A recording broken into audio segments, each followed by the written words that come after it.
Halo teman-teman semua, kembali lagi bersama Kuli Project. Jadi pada pembahasan kali ini kita akan belajar tentang drop down ya. Apa itu drop down? Jadi kita coba buat project baru aja. Nanti di sini kita pasang body center dulu ya. Jadi kita nanti pasang drop downnya di tengah-tengah. Nah, ada sebuah widget namanya drop down button. Nih, drop down button ini setidaknya dia harus ada itemsnya. Items ini apa? Items ini adalah sebuah list dari menu, drop down menunya, itemnya. Jadi nanti bentuknya akan seperti apa. Ini list of drop down menu. Nah, coba kita buat datanya dulu deh. Misalnya kita punya data list of string, misalnya ini sebuah datanya nih.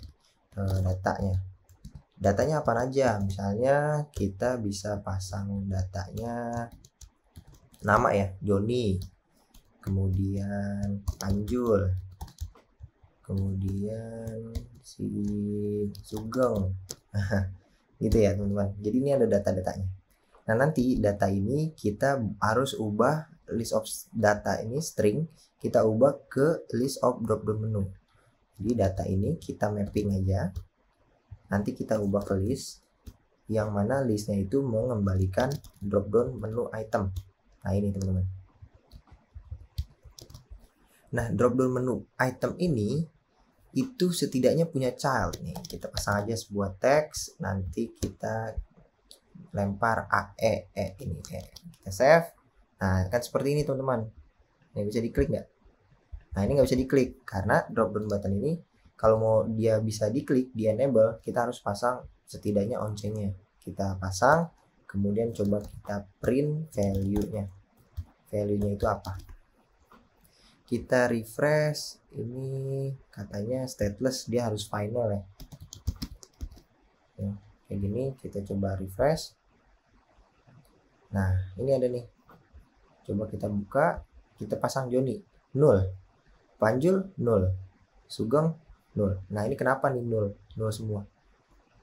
Karena di sini drop down menunya kita hanya memasang sebuah widget text saja, childnya. Tapi dia nggak kita kasih value di masing-masing ini. Ada namanya value di sini. Kita kasih value aja nih, biar dapat nih. Kita refresh, kita coba klik Joninya. Nah, dia dapat nih Joninya. Karena dia ada value-nya. Kalau misalnya di sini berbeda, misalnya sebuah teks yang mana halo Joni misalnya kayak gitu ya. Kayak gini. Halo Joni. Nah, kita coba refresh, kita klik ini halo Joni, tapi value-nya itu cuma Joni aja. Kita klik. Nah, ini bedanya value dengan child. Kalau child itu sebuah widget yang akan tampil di output. Tapi kalau misalnya value ini nilainya. Kalau misalnya menu yang ini kita klik, itu akan menghasilkan apa? Value-nya. Nah, ternyata value-nya ini datanya dia ya, yang kita udah buat. Nah, gitu. Nah, gimana nih cara dia kita kasih tulisan? Ada yang namanya hint. Hint ini sebuah widget, kita pasang widget teks saja. Nanti di sini kita pilih data, pilih nama nih, pilih nama misalnya kayak gini. Pilih nama. Nah, ini buat ngasih tahu nih. Kalau kita tuh ini drop down untuk pilih nama. Halo Sugeng. Nah, kayak gini. Nah, kita mau ini ngubah dia ketika ini kita klik Panjul, halo Panjul, di sini tulisannya halo Panjul. Nah, gimana caranya? Jadi kita harus buat dulu sebuah string, misalnya selected. Ya, yang diselected apa nih? Ini kayaknya ini kita ubah dulu deh ke stateful biar dia nggak final kayak gini ya. Kita save selected ini, kita masukin ada yang namanya value. Nah, kita pasang selectednya. Ketika dia diubah, kita harus pasang dia value. Jangan lupa set state buat ngupdate-nya. Oke, kita sudah set state, kita refresh. Pilih nama ya. Kita klik halo Joni. Nah, ini udah diklik nih. Halo Panjul, halo Sugeng. Nah, kayak gini. Halo Sugeng, halo Joni, halo Panjul. Nah, ini bisa diklik. Nah, ini adalah drop down ya. Nah, ini drop down. Tapi drop down ini kuno banget. Jadi ini menggunakan package dari Flutter-nya ya. Tapi kalau misalnya teman-teman mau yang advance gitu, teman-teman bisa menggunakan package-nya drop down search namanya. Jadi nanti ini akan tampil seperti ini. Gimana cara pakainya? Kita coba klik aja installing. Nah, nanti kita tambahin sebuah dependensi ini. Nah, pada saat video ini dibuat itu pada tanggal 11 Mei ya. Ini yang publisnya yang tanggal 2. Jadi dia udah support null safety Flutter 2. Jadi ini bisa kita gunain. Kita masukin aja ke dependensinya ya, di sini. Oke, kalau misalnya teman-teman udah copy, masukin paspec YAML, didaftarin aja. Nah, nanti kita import nih. Gimana cara importnya nih? Kita import package-nya, kita pasang di sini, nah baru kita bisa pakai.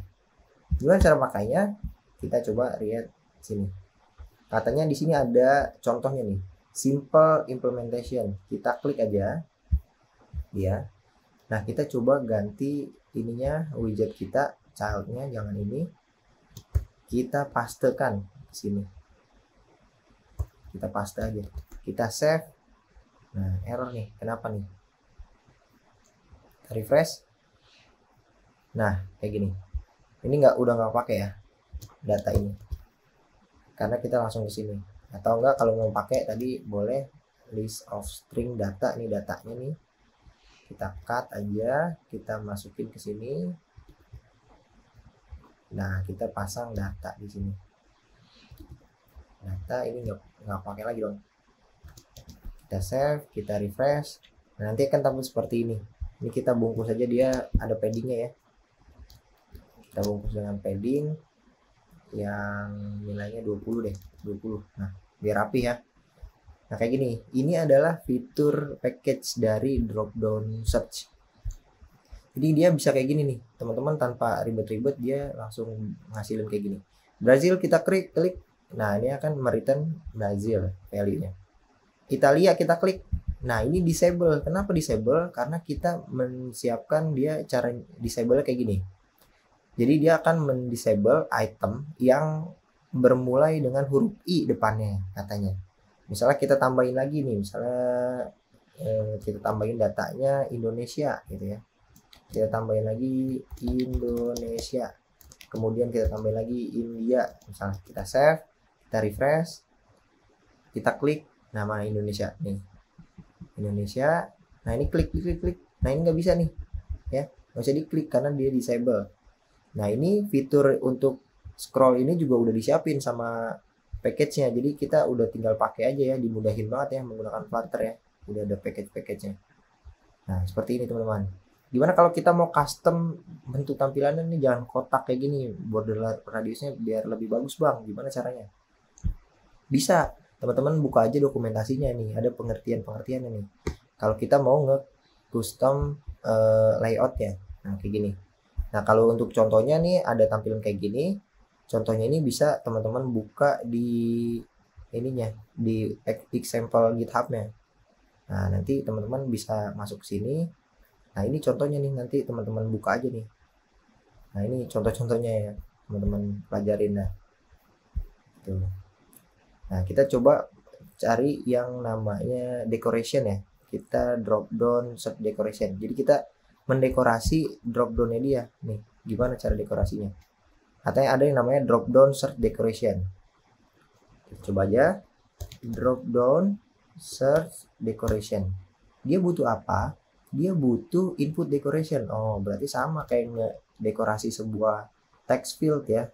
Input decoration, kita bisa kasih dia border. Nah, kita ngedekorasi bordernya. Kita pasang outline input border aja. Nanti kita bisa kasih border radius sirkularnya. Kita pasang misalnya 50 deh. Kita save. Nah, seperti ini. Misalnya nih selected item Brazil, kita refresh. Jadi awal-awal dia langsung select Brazil. Kalau misalnya kita nggak pakai, ya berarti dia langsung menunya labelnya muncul di sini ya.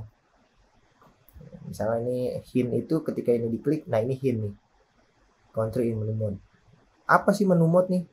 Nah, ini katanya mode menu nih. Sebenarnya mode ini secara defaultnya itu dialog. Nah, jadi di sini ada banyak nih pilihannya. ada bottom sheet, ada dialog sama menu. Kalau kita pakai menu ini akan kayak gini ya, kayak gini, ini menu. Kalau kita pakai bottom sheet, kita save, kita coba, nah ini bottom sheet, keren banget ya. Jadi udah disiapin semuanya, pakai package ini udah gampang lah. Kemudian kita mau apa tadi, dialog ini secara defaultnya ya, kita save. Dialog itu kayak gimana, kita klik, nah ini dialog. Indonesia nggak bisa diklik, Kanada, nah kayak gini, itu dialog. Kita pasang menu aja sini. Oke, nah ini kayak gini.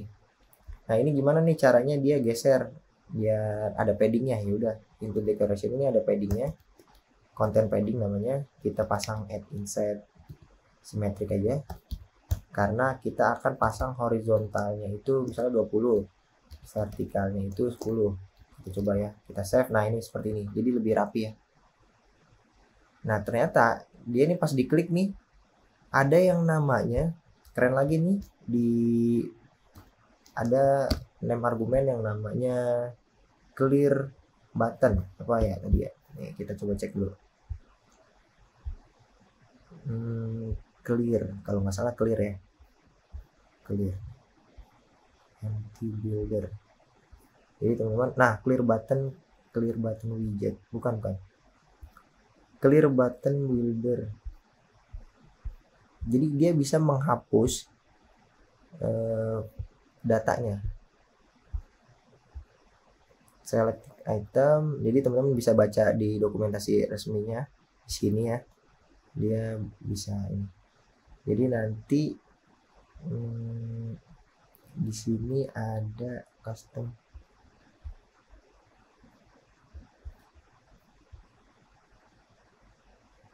clear button. Apa sih clear button ini? Clear button, kayaknya clear button sih. Coba kita coba clear button. Ini tipenya apa? Widget, bukan clear button. Jadi tuh dia bisa kita kasih ini kayak gini nih, silang. Jadi kalau kita klik, nah ini ada silangnya nih, ada silangnya. Jadi dia apa ya di sini? Show. Nah ini nih, show clear button. Dia kita pasang show clear button. True misalnya. Kita save. Nah ini dia. Jadi bisa pas dia diklik bisa di exit ya, bisa dihapus. Nah ini kita coba lihat nih. Kalau dia kita klik Brazil, dia akan menampilkan Brazil. Kalau kita hapus, dia akan nol nanti itemnya. Itu teman-teman loncengnya. Jadi di sini kita langsung ngeprint. Kalau misalnya teman-teman mau kasih value-nya di sini bisa ya. Ada print value, nanti mau masukin value di controller juga bisa. Kita refresh. Jadi nanti di sini klik Brazil bisa ya. Kita hapus juga bisa. Kita hapus nih. Nah, jadi nol. Gitu teman-teman. Jadi teman-teman pelajarin lebih dalam aja, ini nanti bisa bagus lah pokoknya begini. Mungkin cukup sekian pembahasan tentang dropdown ya. Dropdown package ini bagus nih, daripada kita membuat dropdown button secara manual. Pakai aja udah yang ada di PubDev, pakai aja. Mungkin cukup sekian, terima kasih, semoga bermanfaat.